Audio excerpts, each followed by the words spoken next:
In his book, How Big Is Your God?, Paul Coutinho, he starts off with a story of this grandmother who went to the toy store to buy toys for her grandchildren. And,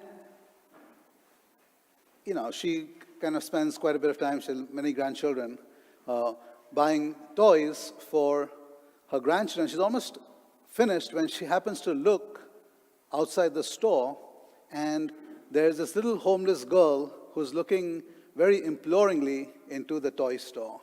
And so grandma's heart kind of, goes out to this little girl. She stops, puts her cart where it is, and she goes out on the street, and she gets this little girl into the toy store, and she tells the girl, she says, buy something that you would like. And so, of course, this girl picks up this little toy. And they go to the checkout counter. Grandma pays for all the toys she bought for her grandchildren and for this little toy for this little girl.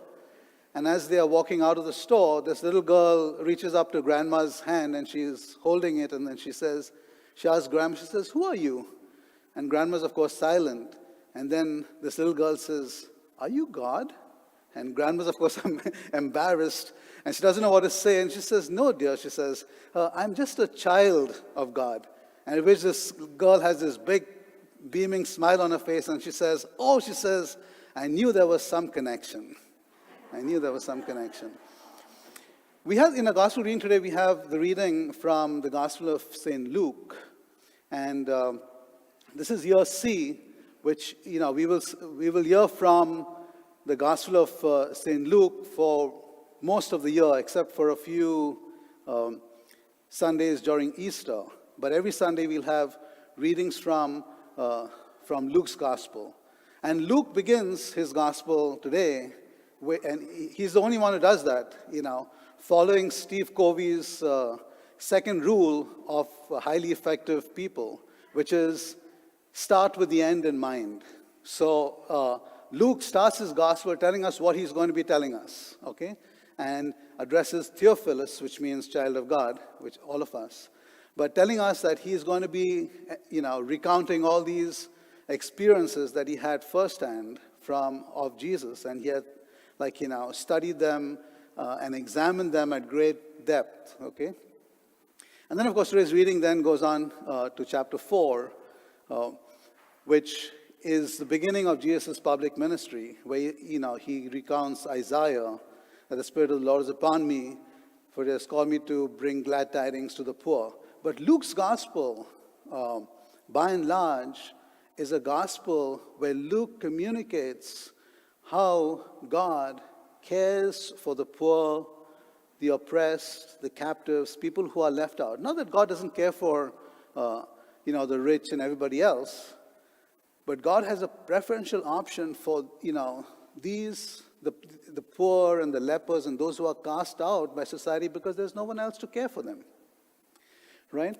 And so really having this preferential option for the poor, is what Luke kind of communicates through his gospel.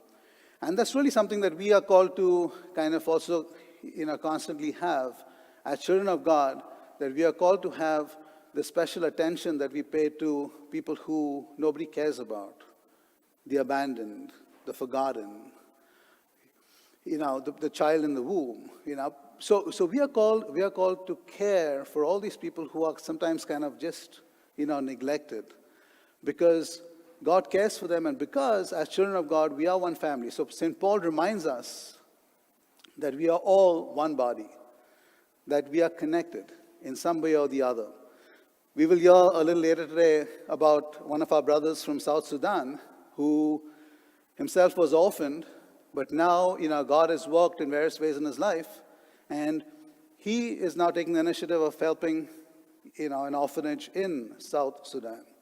So again, and many of you probably are kind of doing this. So we have, as that grandma who was touched by that little girl on the street, we are called to reach out to others because God does that through us. It is the Spirit of God that works through us, touching others and reaching out to others, helping them in their plight or in their, in the situation of life. The other aspect of poor that I want to kind of touch a little bit upon is this whole notion of blessed are the poor, be like little children that we see. And that aspect in our spiritual journey and our relationship with God is something that's very important, because what that means is that, when we think we have enough, we don't, want to depend on God. We think that we can do everything by ourselves. And we will see the example of Jesus giving of children or of the poor in our relationship with God is that we need to constantly remind ourselves that we are not perfect, that we need God's grace in our lives. And so we have these two dimensions, that we are reminded of in our readings today. One is of reaching out to other people, especially those who are poor, who are on the margins of society, because God is working through us to them. God cares for them because no one else does. And then in our own relationships with God and with each other, kind of having that poverty of, acknowledging that we are in need of God's grace in our lives.